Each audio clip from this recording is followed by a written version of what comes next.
नमस्कार दोस्तों, मैं हूं दीप्ति शर्मा और आप सभी का स्वागत है लक्ष्य में। दोस्तों, साहित्य किसी भी संस्कृति के लिए एक प्राणवायु की तरह होता है जो उस संस्कृति के इतिहास को अनंत काल तक अपने सीने में संजो कर रखता है। जी हाँ दोस्तों, और वो शख्स जो साहित्य और संस्कृति के इस मेल को आगे तक ले जाता है वही तो सच्चा साहित्यकार होता है। आज के हमारे इस एपिसोड में हम आपको रूबरू कराने जा रहे हैं एक ऐसी शख्सियत से जिन्होंने साहित्य सृजन में कई कार्य किए हैं और उन्हें इन कार्यों के लिए सम्मानित भी किया जा चुका है। जी हाँ दोस्तों, आज के हमारे इस एपिसोड में हम आपको रूबरू कराने जा रहे हैं डॉक्टर शिवभूषण त्रिपाठी जी से। नमस्कार त्रिपाठी जी, आपका स्वागत है आपके हमारे हम सभी के चहेते कार्यक्रम लक्ष्य में। नमस्कार। त्रिपाठी जी, हर बच्चे के जीवन की शुरुआत उसके परिवार से होती है। सबसे पहले हम आपसे आपके परिवार के बारे में जानना चाहेंगे। मैं एक कुलीन ब्राह्मण परिवार का व्यक्ति हूँ। सामान्य सा परिवार है। माता पिता दोनों अब जीवित नहीं हैं। हम 2 भाई रहे, 2 बहनें। मैं सबसे छोटा रहा हूँ। मेरी माता का मेरे जीवन निर्माण में बहुत बड़ा सहयोग रहा।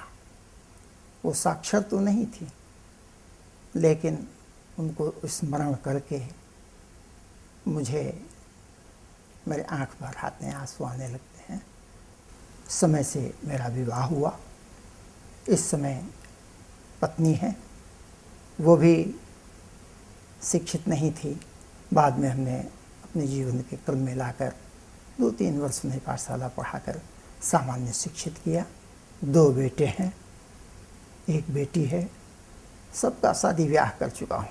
त्रिपाठी जी, आज आपका नाम कई बड़े बड़े कवियों और साहित्यकारों में लिया जाता है। हम आपसे आपके जीवन के सफ़र के बारे में जानना चाहेंगे। मेरा तो ऐसा मानना है कि किसी भी बालक का, व्यक्ति का जीवन निर्माण करने की जो पहली सीढ़ी है वो विद्यालय होती है।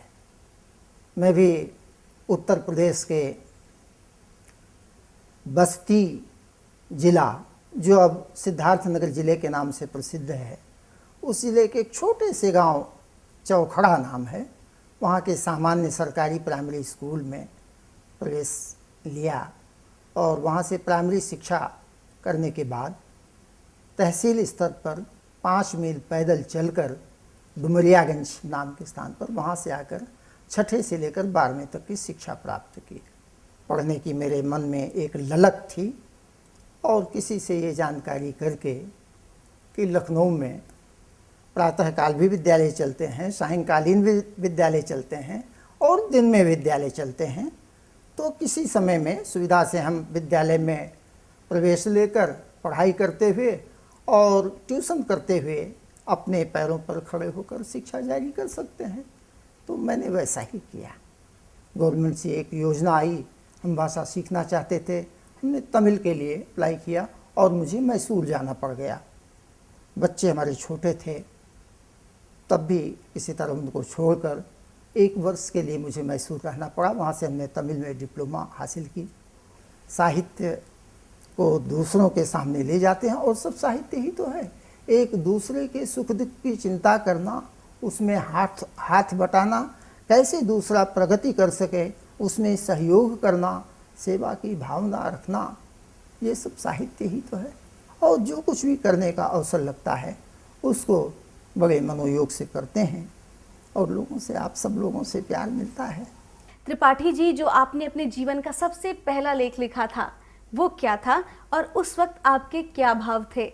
दीप्ति जी, कोई भी व्यक्ति अपने अनुभवों को साहित्य में, साहित्य के माध्यम से कहने की कोशिश करता है। मैंने भी कुछ ऐसी ही कोशिश की है, क्योंकि आर्थिक तंगी के दौर से मैं गुजरा हूँ, इसलिए उन मनोभावों को अपने अंदर समेटे हुए मैंने 2 नाटक के रूप में पहली रचना प्रकाशित की, जिसका नाम है पापी पेट। इसमें ऐसा होता है कि एक लड़का इधर उधर जीविका पाने के लिए, नौकरी पाने के लिए भटकता है। योग्यता होने पर भी उसकी नियुक्ति नहीं होती है।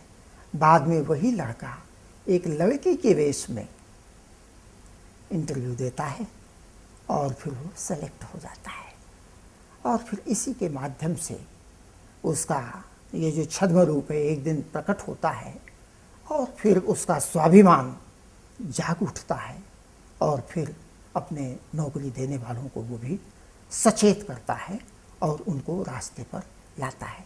क्योंकि लेखक अपने अनुभवों का सहारा तो लेता है, लेकिन वो लेख अपने लिए नहीं बल्कि सहितस्य भाव साहित्य, साहित्य का अर्थ ही होता है जो कल्याण के भाव को लिए हुए हो।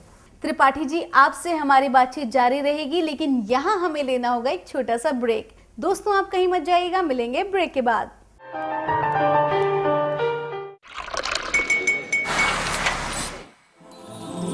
उर्मिला, हो जाए। Thank you. पताका चाय, गजब का स्वाद। तो आज के फंक्शन के लिए क्या? मोटी सी चोटी। बाल बहुत पतले हैं और इतने झड़ रहे हैं। ₹1 का पैंटीन, ये चोटी बनाए मोटी और बालों का गिरना करे बिल्कुल कम। पैंटीन अब सिर्फ ₹1 में। कीमत छोटी, चोटी मोटी। मिट्टू, क्या मैं करीना जैसी बन सकती हूँ? हाँ, पर ये डैंड्रफ। माँ, अब आम शैम्पू बदल के करीना का एंटी डैंड्रफ शैम्पू ले आई हूँ। सिर्फ ₹1.5 के हर वॉश में हेड एंड शोल्डर्स से बाल रहे डैंड्रफ फ्री हमेशा। वाओ! हेड एंड शोल्डर्स, दाम कम पर रूसी से छुटकारा हरदम। PNG। तो आज के फंक्शन के लिए क्या? मोटी सी चोटी। बाल बहुत पतले हैं और इतने झड़ रहे हैं। ₹1 का पैंटीन, ये चोटी बनाए मोटी और बालों का गिरना करे बिल्कुल कम। पैंटीन अब सिर्फ ₹1 में। कीमत छोटी, चोटी मोटी। नमस्ते। नमस्ते। नमस्ते अंकल। क्या बात है बेबो, तुम तो हमेशा नमस्ते कर रही हो। क्योंकि मैं हूँ डैंड्रफ फ्री हमेशा। पेश है नया और बेहतर हेड एंड शोल्डर्स। ये 100% तक डैंड्रफ मिटाए और उसे वापस न आने दे दिनों, हफ्तों और महीनों तक। हे, मैं देता हूँ। नमस्ते बॉस। नमस्ते। नए हेड एंड शोल्डर्स के साथ। PNG। मानती ही नहीं थी ये पैंटीन और हेयर फॉल की प्रॉब्लम। पैंटीन ट्राई करने के लिए फोर्स करना पड़ा। मानना ही पड़ा। 100 बार ब्रश करने पर भी हेयर फॉल की 0 परेशानी। खुद ट्राई कीजिए, आप भी मान जाएंगे। पैंटीन। PNG। हमारा संकल्प कि हम बनाएं कुछ बेहतर और बेहतर। घड़ी डिटर्जेंट पाउडर अब और अधिक शक्तिशाली। पहले इस्तेमाल करें फिर विश्वास करें।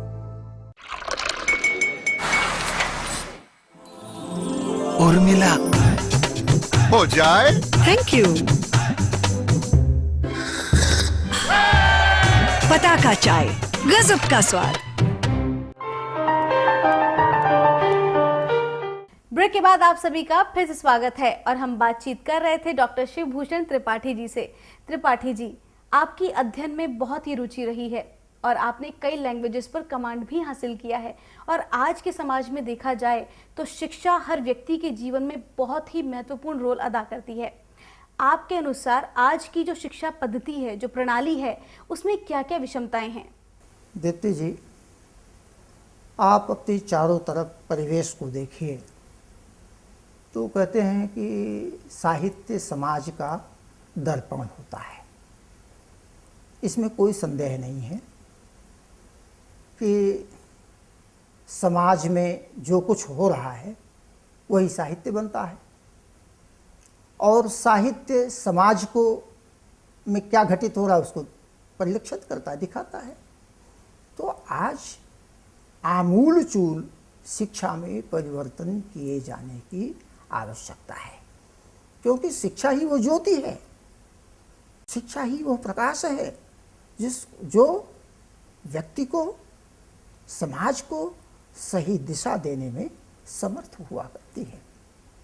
हमारी भारतीय संस्कृति के परिप्रेक्ष्य में हमारा देश जैसा है, हमारा समाज जैसा है, हमारे पुरखे जो इससे रहे हैं, हमारे पुरखे कुछ भले ही न पढ़े लिखे हों तो उन पर समाज का जो इतना अच्छा प्रभाव पड़ता था, मर्यादाएं, सीमाएं आप सब पार होती जा रही हैं। आज शिक्षा में व्यावसायिक बन गई है शिक्षा। पैसा तो हम कमा लेते हैं, रोजी तो हम कमा लेते हैं, लेकिन वो जो मनुष्य मनुष्य बने, वह आज की शिक्षा मानव को मानव बनाने में हमारी सहिष्णुता, हमारी सहनशीलता, हमारी धैर्य, हमारी विशदता, वसुधैव कुटुंबकम का भाव, सर्वे भवन्तु सुखिनः का भाव आज हमारे साहित्य में नहीं दिख रहा है।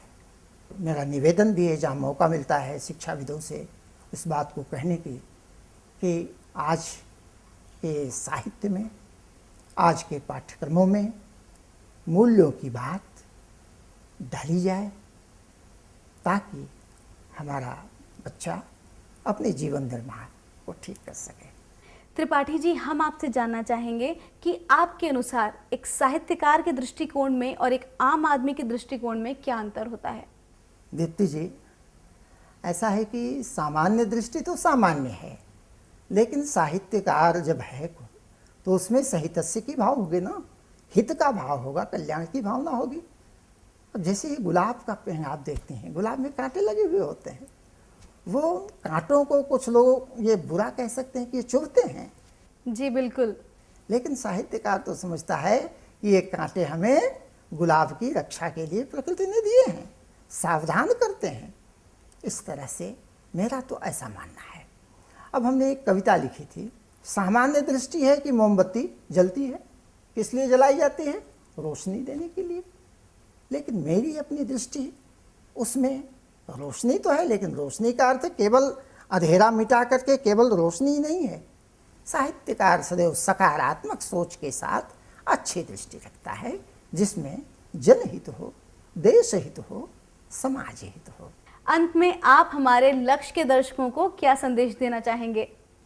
मैं तो यही कहना चाहूँगा कि विपरीत परिस्थितियाँ, कठिनाइयाँ जीवन को उभारती हैं, जीवन को निखारती हैं। जिसके जीवन में कठिनाइयाँ नहीं, जिसके जीवन में विपरीत परिस्थितियाँ नहीं, वह व्यक्ति खरा सोना नहीं बन पाता है। कि सदा लक्ष्य की प्राप्ति शिव, होती जिसकी चाह, सुख दुख की होती नहीं उसे कभी परवाह। त्रिपाठी जी, आप हमारे कार्यक्रम में आए, आपका बहुत बहुत शुक्रिया। धन्यवाद। दोस्तों, आपको हमारा प्रोग्राम कैसा लगता है? अपने सुझाव हमें इस पते पर जरूर लिख भेजिए। हमारा पता है Sarvani international the world of media, 62E के पॉकेट, शेख सराय फेज 2, न्यू दिल्ली। हमारे कॉन्टैक्ट नंबर्स हैं 01164625566। मोबाइल नंबर है 9810542961। दोस्तों, आज के लिए बस इतना ही। मिलेंगे आपसे हमारे नेक्स्ट एपिसोड में एक नई शख्सियत के साथ। Till then, goodbye and take care.